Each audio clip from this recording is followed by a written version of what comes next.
is Bean to Barstool, a podcast that looks at the intersections of craft beer and craft chocolate.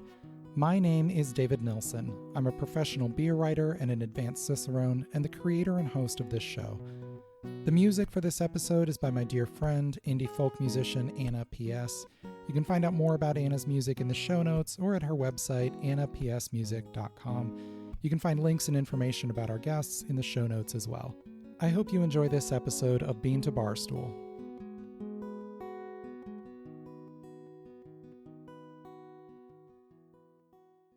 In this episode, we'll talk with Hannah Ferguson, a brewer of beer, a maker of cider and wine, and the founder of D.O.P.E Cider House and Winery, which will open soon in Youngstown, Ohio. Hannah was the first Black female professional brewer in the state of Ohio, and only the second Black female cidery owner in the entire country. Her enthusiasm and positivity have helped her push through the challenges involved in following her dreams, and I know you'll find her story inspiring and encouraging. So Hannah, you have filled a lot of different roles in the beverage alcohol industry. Can you share a little bit of how that got started and what some of those roles have been?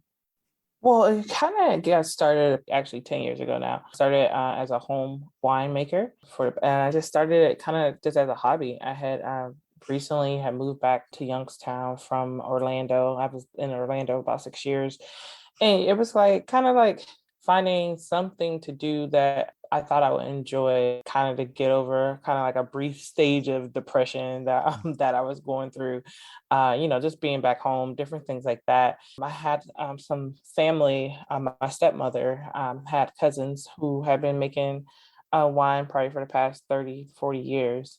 And it was just something that I remembered that they did. And I just happened to reach out to them and ask, like, hey, could you guys show me how to make wine? So they were like more than happy to do so. So I started making wine, a home base, started off with 10 gallons. So 2 5-gallon carboys, one red, one white. Then it just kind of went from there. So like my hobby kind of just grew every grape season. So I would go from started off with 10 gallons. Then it went from 10 to 20. It kept doubling. At that point, probably 3-4 years later, that's when more and more craft breweries started to pop up around Ohio and a few here locally. I kind of got interested in that. My curiosity went from the wine and the cider. I was like, okay, this is cool. How do you make beer? And then again, I knew nothing about beer. At the time, I was a part of a leadership cohort in the state of Ohio. And one of the owners of Modern Methods, Sarah Braun, she was also in this cohort. And she would bring beer, I would bring wine. And, we kind of just started talking there as a group, just talking about them in the process of opening up the brewery and Warren. And just me just asking questions like, hey, if you guys need any help, I'll definitely come out. I want to help. Definitely want to see the process of beer. So once they kind of got open and things, I was invited out to a couple double brew days that they had to help out and to see the process. And probably after I've done that a few times, it was maybe 4 or 5 months later, they reached out to me and said they had a position open for an assistant brewer. Would I be interested? I accepted it. And then for 2.5 years, I was the assistant brewer at Modern Methods Brewing. So that's kind of how we got into that. And so even though I was brewing, I never kind of gave up on the dream or the passion to open up my own space for wine and cider.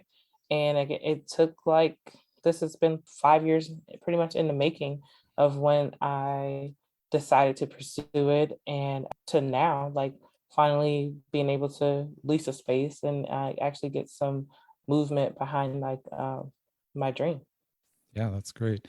We'll come back and talk a little bit about some of the stuff you did at Modern Methods, but I want to jump right into talking about D.O.P.E that you're going to be launching. Share with us a little bit about the concept behind that and what the journey has been this far, and then we'll talk about what's ahead. Well, D.O.P.E is an acronym for Dwelling on Positive Energy. I came up with that name back 2016, 2017. Kind of just knew that I wanted to become an entrepreneur. I knew what I wanted the business to be called. I just didn't really have the word for the meaning. So my brother actually helped me come up with like the full name. I was like, I can only take credit for one word, which is positive. I told him, I was like, definitely had to be something positive. Literally 5 minutes later, after him and I talked, he called me back and was just like dwelling on positive energy. And it just went from there. It described me best, my heart and my passion. And especially like, the love I have for like my city and wanting to do something different here. And I think that's like what was so hard is wanting to only start here in Youngstown. I didn't see myself anywhere else in the beginning. And so it, like I said, it started about 5 years ago and just building up to now. But kind of just working on the brand via social media, just pushing it out there.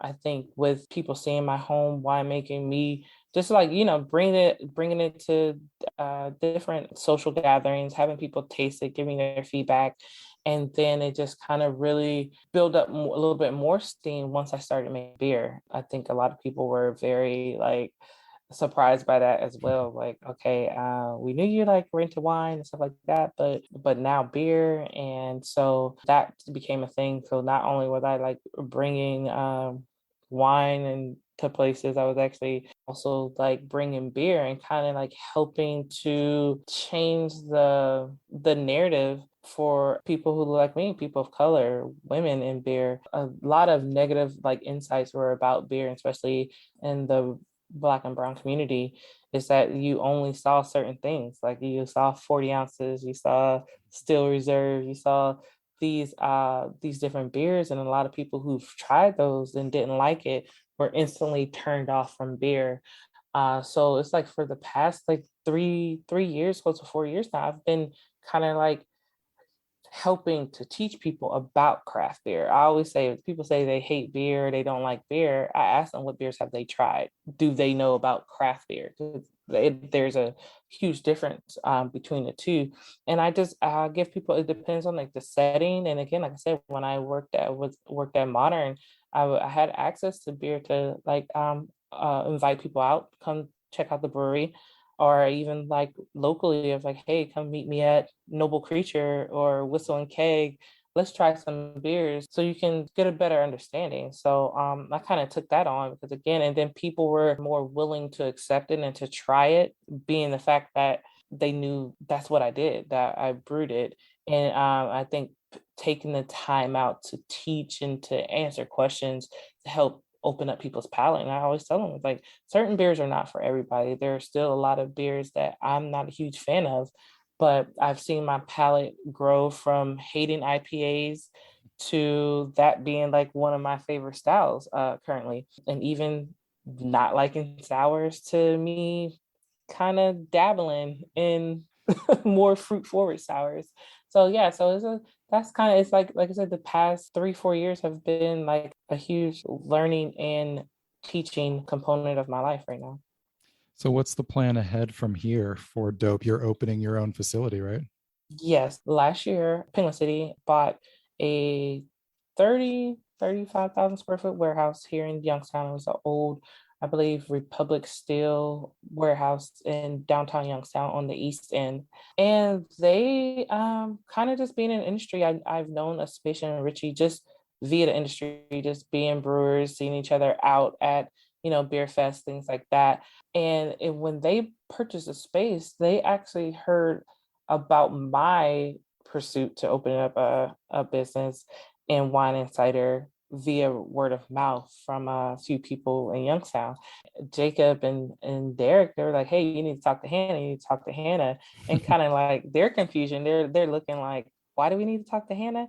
And that's when they told them. I give credit to Jacob Harbour and Derek Dow. And they just told them like, hey, Hannah's been looking for a space to do wine and cider. So I got invited out to the open house, and it was just like the space that I am in. They showed it to me, and she was like, in the space she said, was like, hey, do you see yourself in this space? And I kind of looked at her in confusion. I was like, what do you mean? And then she's like, yeah, Jacob and Derek kind of told us about what you were trying to do. And we know we have plenty of space and we definitely want to help you. And if this could work for you, this would be your space. And so, we worked it out with the realtor who helped them get the space, and everything worked out in kind of like both of our favors, like their passion for Youngstown and my passion and love for my hometown, and just changing the atmosphere, changing the narrative for our city and wanting it to grow. So it kind of worked out perfectly. I've recently told people like that offer came at a point when I was really ready to like kind of just give up on that, because it was just like, hey, I've been at this for over 3 years and it seemed to be like no type of movement. Again, like wanting to be here, being a startup, being brand new, it's harder to get financing and things like that. Either the buildings were move-in ready but too expensive for rent, especially not being able to produce anything right away, or the buildings were too run down and cost too much to fix up. So, but yeah, like right now, looking at maybe a month and a half out from opening up the doors, officially to the public. That's fantastic. And will you be pouring all of your own cider and wine, or are you also going to be bringing in others? It would just be my own. Share with us a little bit of kind of the range of what you'll be producing. My space is just a little under 1,500 square feet. So it will both manufacturing space as well as a tap room space. So you will be able to come in and sit down. I have a 8 tap system. So I'm looking to at least have between 5 to 6 different ciders on tap. I am going to do one non-alcoholic cider and one seltzer to at least have on tap as variety. And then the wine will eventually come. It takes a little bit longer to produce wine, but starting from that, and then hopefully within the next 6 months, I'll at least be able to hopefully have a white wine to offer to customers starting out. And then just looking into some other things like as well, like a lot of people have already asked me, will I be making mead? And that's one thing I've never done before. So I've been kind of like doing my research on that. I've actually have talked to another local winery here, Woodland Cellars. I've talked to the owner, Nate Wilson. He makes an amazing mead. I was like, hey, can I get some pointers? And he's just like, whenever you're ready. So yeah, so just possibly looking to offer that using some amazing local honey that I've had the opportunity to purchase and buy. So I definitely love to, kind of move there. But definitely just really just looking forward to the next couple of weeks, getting my approval to start producing, and then just going from there. Because as far as the East End and Penguin City and our area, it's a lot of things already being booked, and a lot of expectations already for both of the doors to be open down there. One thing I've seen from following you on social media is that you are very collaborative. You like to work, with other people. I was recently at Alematic Artisan Ales near Dayton and tried your Belgian Hazy. Yeah, Hazy Belgian. Yeah, that Yeah. was an unusual concept. Tell me a little bit about that and maybe some other collaborations you've been able to do. Well, that was really fun. They actually reached out to me, the owners, Mike and Jared. They reached out to me back in October, and they like kind of was like, "Hey, we wanted to book you, like, and get it." But they wanted to do something for International Women's Month. And so they reached out to me and they say, hey, would you like to do this collaboration with us? And I said, of course. So we just kind of like played back and forth on like what type of styles and things that they haven't done. And then actually we kind of like what are some of my favorite things to drink? And it was just funny because I didn't think that he would put the two together, but it was like I love Belgians and I'm like really into hazies right now. But I was like, I'm truly open to anything. I was like, and so then when Jared, who came up with the recipe, he was like, hey, how about we do like a Belgian hazy? And I was like, sure. I was like, let's make it a double because I think it's about like 7%, maybe a little bit more. And I was like, let's do that. I was like, I like a big one too. And so it kind of went from there. And then we just kind of played on like different hops and what type of flavor profiles that we wanted to get from from the hops. And, usually like with Belgians, you get maybe a lot of banana. So I was just like, okay, let's kind of like just play with people's heads. They see the Belgian, obviously it's a Belgian yeast, and like the haze build in the grain. But then we use, can't remember all the hops. It's 3 different hops. I believe Citra was the base, and I want to say Sultana, and I can't remember that last one. But I really like the Sultana hops. It brings out like a lot of like tropical flavors. And then we were just like, it kind of was like, again, it was like a first for all of us, and we were pleasantly happy with like how it turned out. Alematic, all of their beers, they have some type of tie to a song or a lyric or something. And they picked I guess it's a song called I'm Dope. Mike from Alematic designed the label, and he showed me the label, and I was like, "Are you serious?" And he's like, "Yeah." And I was like, "Oh yeah, this is dope." So it actually turned out like really, really nice. I was proud it of was it. a really fun beer. I got to taste it in the tap room a few weeks back, and I don't know that I've ever even heard of somebody doing a Belgian hazy, No. but it worked pretty well. It was fun. Yeah, definitely turned out good, and it like turned out good in our favor. Yeah. We'll be right back. Hey everyone, Final Gravity Issue 5 is now available in the shop on beantobarstool.com.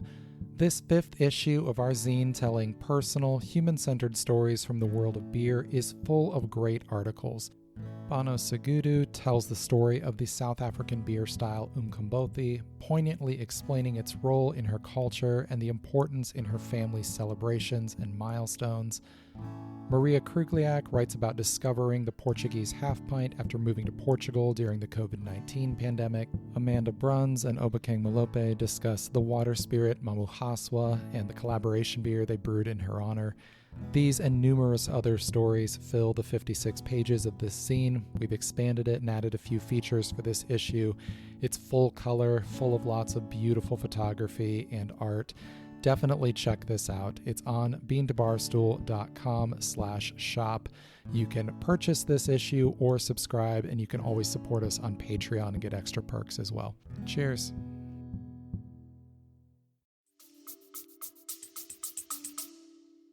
As I mentioned, I recently got to try I'm Dope, Hannah's collaboration Belgian Hazy IPA, when I stopped in at Alematic Artisan Ales, a small brewery in Heber Heights, a suburb of Dayton. Alematic is one of the only black-owned breweries in the state, and they brew an eclectic range of beers inspired by music, with record sleeves decorating the bar top and flight holders cut to look like turntables. I'm Dope is an unusual beer, with aromas of lime and tangerine, mango and green banana, with the palate bringing citrus pith bitterness, a twang of melon rind, and a quieter underlying fruitiness. It's an unexpected flavor profile, and I'd be interested to see more breweries play around with the concept. I asked Hannah what beer style she gravitated toward when she brewed for Modern Methods, and it sounds like that desire to toy with convention has always been a part of her outlook as a brewer. Jeff and Adam. Adam's the owner. Jeff is the head brewer. I would joke with them. I think they were like serious homebrew nerds. They were like true to style. All the beers they came out with, they were really good. And again, like it helped kind of like mature my palate with different styles. And then there was me. And I was the one who kind of like would ask to push the limit. I was like, hey, we have this amazing hazy IPA. Like, how about we add like some fruit to it and some puree? And one time we just played around. It was like a local restaurant there, and they wanted to do something called like weird beers in the basement. So I got the opportunity to create, I think like 4 or 5 weird beers in a sense from beers that we already had. So I kind of got to like be very creative with the blending of styles that we already would produce. And I remember one of the first ones I was like, we got to do it was like the guava hazy IPA. Did a fun like pickle goza. Again, I'm not a big sour person, but they said it went really well with the Reubens that they offered at that restaurant. Sure. We dry hop a lager. We made it extra hoppy. So it was things like that I was able to play around with. I got the opportunity to like just blend and just see what worked and what didn't. And I am still a huge pastry stout person. So it's definitely still my passion, and kind of like we participated in the Black is Beautiful nationwide initiative with a set recipe that was created from Weathered Souls Brewing out of Texas. And I said, of course, let's up the ABV. So let's make it. I think it ended up to be a little over 8%. And let's make it like a chocolate covered strawberry. So we added cocoa nibs and strawberry concentrate, and it turned out really good. Sounds delicious. Really good. Yeah. And so, so I was like, I love that. I felt like that was like my contribution to like taking the true to style beer nerds out of their comfort zone. And I was like, hey, this is what social media is saying that they want. Let's give the people what they want. So I was able to contribute in that way. And so when they frowned and turned their face up, and then people would ask like, hey, when are you guys gonna do that mango saison again? And I look at them, I was like, so when are we gonna do the mango saison? So it was things like that made me smile, and like, and again, like I said, it was part of my contribution to to the team to take them out their comfort zones. That's a lot of fun. Making both wine and cider and having brewed beer, do you find that those satisfy different things for you creatively? Like, what are the differences there when you're making those different things? I think it's like it brings kind of like everything that I've grown to love and like craft. It brings it all together that I'm able to do all three. And then also, again, it still goes back to the teach learn component of everything, of the fermentation process. I still feel like I still have tons to learn about beer. I took over the summer, I took a brewing science course at Point Park University in Pittsburgh for 8 weeks. Twice a week, I drove to Pittsburgh and took a class over the summer, just to, basically learn the basics of brewing. Because again, it was like, I did not have that home brewing background. I'm still not a home brewer, but I was able to learn the science of it. And being the fact that I was a brewer, certain things started to make a little bit more sense, Sure. especially the science part of it. And then it's just like, again, like right now, I just feel like how craft beer is growing and how I'm able to contribute in whether it's teaching or, having someone discover beer in my community, people of color. I still love that. And then also cider is still a growing industry. It's not nowhere as big as wine, is not as big as beer. And actually, even though it's newer, seltzer is more popular than hard cider. So it's like now I'm able to be a part of this part of the industry, and again, becoming still another teaching component for others, because a lot of people think that cider is a beer. Saying no, cider is juice based. I was like, so it falls under the wine category. It just happens to be carbonated. So it's things like that I'm entering, and again, still becoming certain first. I know when we talked before, that was just probably like 2019 is when I got on the radar as a professional brewer, and then it became known that I was the first Black female professional brewer in the state of Ohio. And then nationally, it's not that many.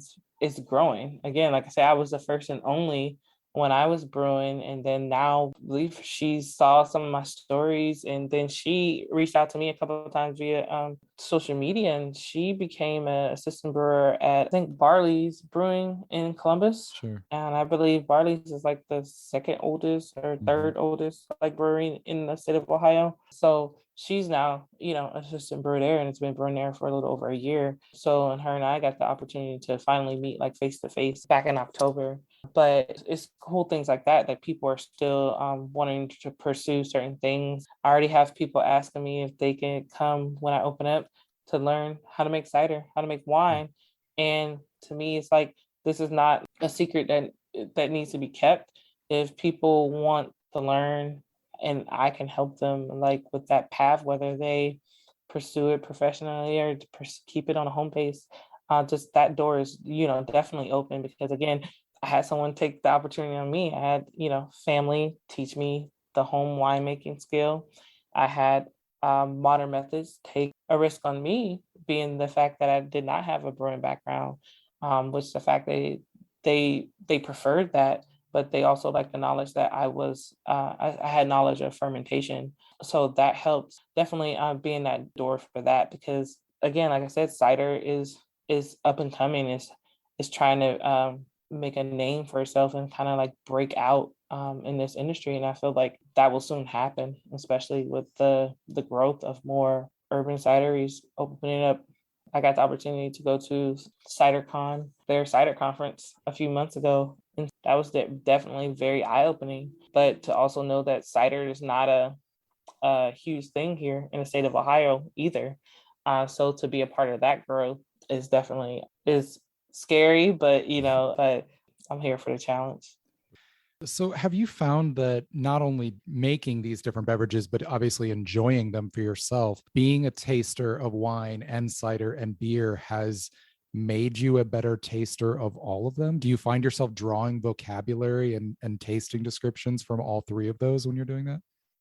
I think so, but I think my vocabulary is better with beer. I will never like try to like say something about wine, because there are a lot of true wine people out there, and I'm just gonna be like, this tastes good. But I think you start to look at your drink different when you get your glass. I've noticed that I always look at it. I pick it up, I look at it in a light, whether it's beer, wine, cider. I swirl it, I look at it. So you pick up certain things that you've learned. I also smell it. Like before I even take a sip, I smell whatever I'm drinking to see what I can pick up. A lot of times too, you be like, I'll smell something, I'm like, oh, that's yeasty. And then you just like, you prepare yourself for that taste of that yeast or that fruit. Or I find it fun when the brewery adds different adjuncts or something, because a lot of times they don't put their hop on the can label, but try to figure out if I can taste the notes that may be in the description. Can I taste the vanilla? Do I know the difference from vanilla or like lactose, different things that people Sure. add to give like that creamy taste? And so I try to pick up those things. And I always tell people, it's like, if it's an odd fruit that I've never physically tasted, and whatever I taste in that beer, I'm like, oh, this is what dragon fruit probably tastes like. Sure. I've Yes. never ate a dragon fruit. I think I experienced this one, I think it was a seltzer last year. I think they used a fruit called lychee. Oh, lychee. Yeah. Yeah, lychee. And I was like, what is that? So I tried it and I was like, I can't tell them that's not what it's supposed to taste like, because Right. again, this is a fruit that is new to me. But so it's things like that. And then I laugh because like whoever I'm with, like my friends or anything, they can see it. And like they'll be like, you really looking at that beer? You're really studying it, you really smell it. And I'm like, yeah, and it's kind of just out of habit. You try to smell or even taste if there's any off flavors about it. Like again, like you can tell just from an instant smell a lot of times if the beer is off. I'm starting to learn that about cider and wine, but it's very rare that I've come across like a wine with an off smell or even a cider. Like I said, I'm no expert going through the Cicerone process for beer, Great. trying to make time to study for that. And then the cider has the same thing as a Cicerone, and I began studying for that. I'm not exactly sure how many levels that they have, but when I went down to CiderCon, they were like, hey, are you going to take the level 1 test? And I'm like, no. so yeah, so it's like things like that, and do want to take like the first at least the first few levels Yeah, of for each. sure. Just a moment ago, one of the things you said, I hadn't even thought about, that wine, beer, and cider, beyond just being different beverages, they are industries that are at very different phases of their development. Being involved in all of those, what do you see that they can learn from each other as industries? We'll be right back. Hey everyone, my book on pairing craft beer and craft chocolate is available now on Amazon and on the Bean to Barstool shop. Pairing Beer and Chocolate, a guide to bringing the flavors of craft beer and craft chocolate together, is out now. This paperback book explains the process of pairing beer and chocolate, includes a guide to hosting a pairing at home, walks through dozens of beer styles to provide style-by-style pairing guidance, and gives room for taking your own pairing notes along the way. This is the only book on pairing beer and chocolate available. Grab your copy now at the link in the show notes or on Amazon. If you manage a tap room, bookstore, chocolate shop, or cafe and want to stock the book, get in touch about our easy wholesale process. Beer and chocolate belong together, and this book is your guide to getting the most out of every pairing.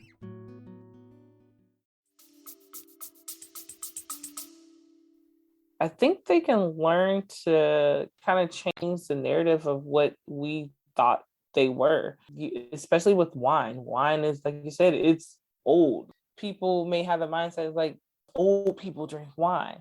And now with the breakthrough of different people getting into the wine industry, like just because they're popular names, Dwayne Wade, he has his own wine label.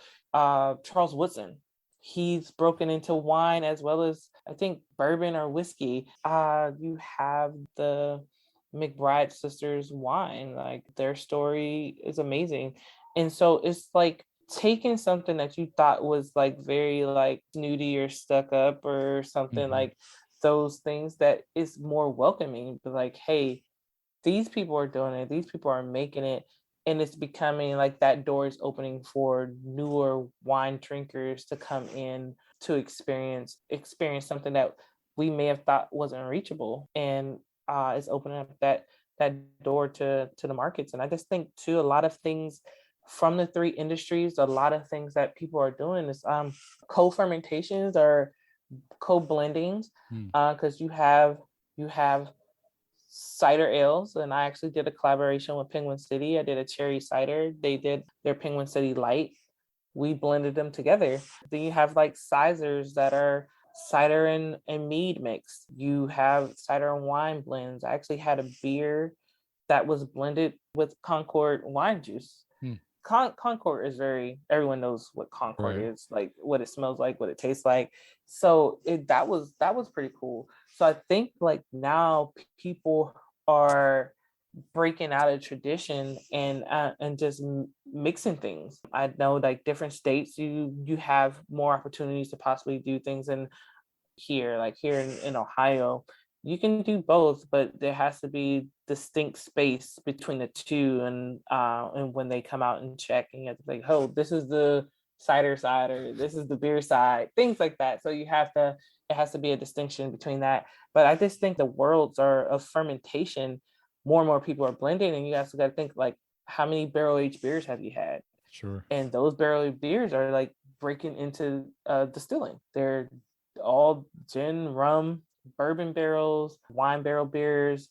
It was a barrel that like the distilling industry wouldn't use no more, so a brewery bought it, and like whatever flavors come from that barrel they can use a couple times before they eventually may have to turn it out and throw it out.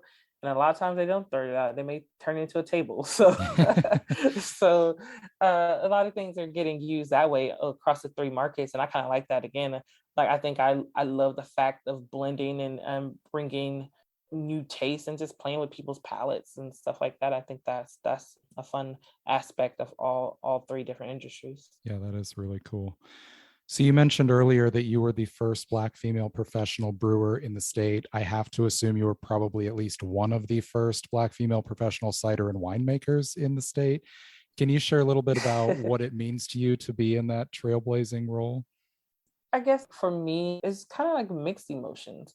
It's like, hey, it's really cool. Yo, you're the first to do this. You're the first in the state. I believe for cider, I am the second nationally to be. I think I would be, if you broke it down, it's like I'm the first 100% owned in the country, but there's another person and she's part of, I think maybe it's like 2 or 3 partners in that. But like I said, it's humbling, it's exciting, it's scary. But then you think about it's crazy, is 2022, and Yeah. I'm the first. Like, so it's things like that. And it's, when I say scary, I just mean it's just like I feel like, more eyes are on you. Either some people want you to succeed or some people want you to, to fail. But I feel like it's bigger than me. It's starting to become bigger than me because, again, like I said, people are already reaching out, and I haven't even opened my doors yet. But people are seeing like, hey, if this girl from Youngstown can do it, why can't I?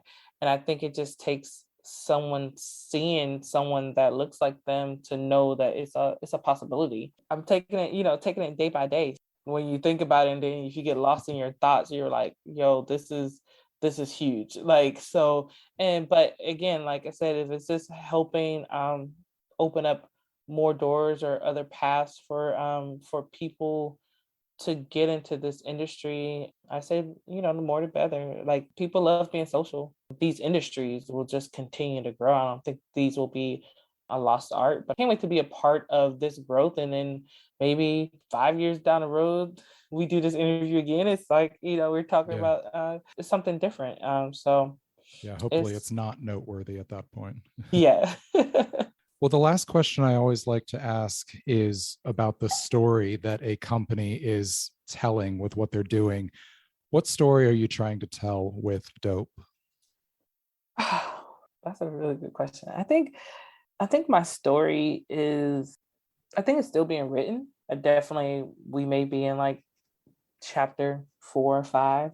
I feel like with D.O.P.E and the meaning and the positivity. This weekend, I spoke with the Women's International Beer Summit, and I put up a slide and said, "Trust your dopeness." The meaning behind that is just like, if you feel it in your heart or in your mind and you're set on it, trust that. Go with that. Even if you want to give up. I was like, just look at me. I was literally ready to hang up the boots, so to speak. And then I got offered, a space to make this happen. I think the story is just don't compare yourself to what you may see. I can't compare myself to someone who's been, making wine for generations. This is my start, but I just think, just don't be afraid to start. Try it. Reach out, ask questions. Don't be afraid to ask questions. And I think that's right now, that's kind of just where my story is. It's like I have my beginning, those struggles again, like capital, finding brick and mortar, things like that. It's just continue to fight. Don't give up. It's a rapper who passed away a few years ago saying like, the marathon continues. And that's pretty much what it is. It's not a sprint, it's a marathon.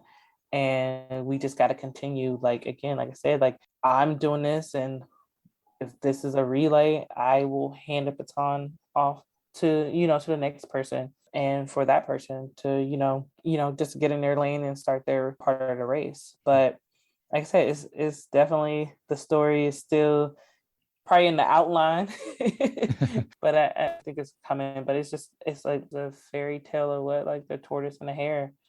I'm definitely the turtle in this story. Yeah, but that's pretty much it from, like, as far as my story is. Like, it's pretty much just don't give up and trust whatever, I say your dopeness, but trust whatever's inside of you, whatever your heart is telling you. Because I think a lot of things, like, people talk about, like when you talk about love, like your mind is telling you one thing, your heart is telling you something different. But I think when it comes to this, your heart and your mind syncs. And especially if it's like, I did all the right things growing up. I got my bachelor's degree, got my master's degree. I just wasn't happy at that typical 9 to 5. It just never stuck, and it was never right. And again, like I said, it's like going into this industry, you take a pay cut. It's like you have to be really secure in yourself and say, hey, I'm going to do this. Because again, like, when I chose this, it definitely was a pay cut for what I could with my degrees and my work background, where I could be working or what I could be doing, but I was never happy. I was just doing it because, it paid the bills. But my family, they understood, and My mom, I owe her everything. She's like, hey, this is what you want to do, move back home, get to where you need to get and worry about other things later. So she took certain burdens off of me that I didn't have to worry about in order to pursue this. And I tell her, it's like, I don't think I can repay you, but I'm definitely gonna try. So it's things like that that just keep going forward, keep moving, just don't stop. Yeah, that's great. Well, I'm definitely rooting for you. Youngstown is a couple hours away, so I'm hoping to get over there after you open at some point. But next time you're in Dayton, let me know and we'll grab a beer. Hey, I definitely will. Hannah's encouragement to just keep going, to keep moving toward your goals no matter the time or toil involved, is encouraging no matter what those pursuits are. No matter your age or identity, no matter whether you dream is big or small, make the most of the life you've been given. Hannah has found, as so many of us have, that good things happen when we get together over drinks and share our stories. I'm eager to follow hers in the months and years ahead. Thanks to Hannah for coming on the show today, and thank you all for listening. I hope you enjoyed this episode of Bean to Barstool.